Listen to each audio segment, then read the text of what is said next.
महाराज जी, रेणु साहू जी, ये किसी अन्य का प्रश्न है। कह रहे हैं कि क्या महिलाएं हनुमान जी का व्रत रख सकती हैं? महाराज जी, बहुत सारे लोग कहते हैं कि नहीं रखना चाहिए। यदि आप भगवान मानते हैं तो हम भगवान के सब बच्चे हैं, चाहे स्त्री हो चाहे पुरुष हो। ये शरीर है लेकिन अंश तो हम भगवान के ही हैं, तो हम क्यों नहीं हनुमान जी महाराज की आराधना कर सकते?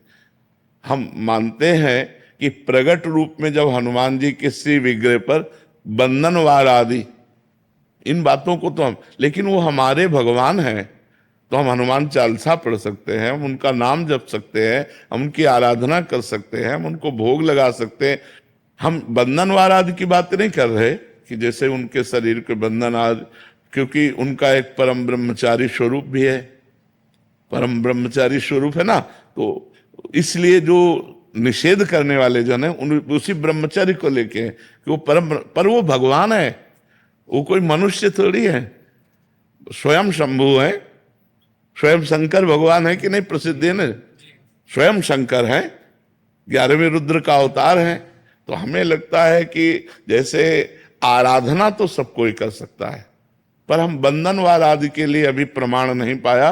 अपने हाथ से हनुमान जी के शरीर को छूना या उनके बंधन आदि, ये अभी तक हमें, लेकिन हम अपने भाव से कहते हैं कि हमारे वो भगवान हैं, हम हनुमान चालीसा पढ़ें, हम हनुमान जी का नाम जप करें, हम हनुमान जी के लिए भोग की व्यवस्था करें। ये मान लो घर में हनुमान जी विराजमान, तो रसोई बनाकर बढ़िया सुंदर भोग लगावें।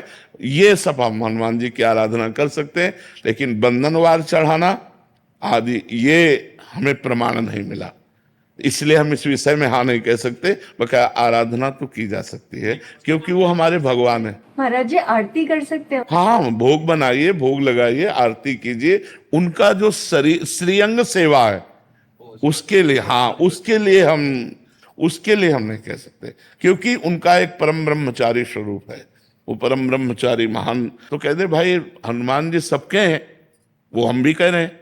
तो ये शरीर धर्म की मर्यादा है, तो हम शरीर धर्म की मर्यादा के अंतर्गत कहते हैं कि बंधनवार चढ़ाना आदि जो हनुमान जी का है वो हमने कहीं नहीं पढ़ा कि माताएं बहनें चढ़ाएं।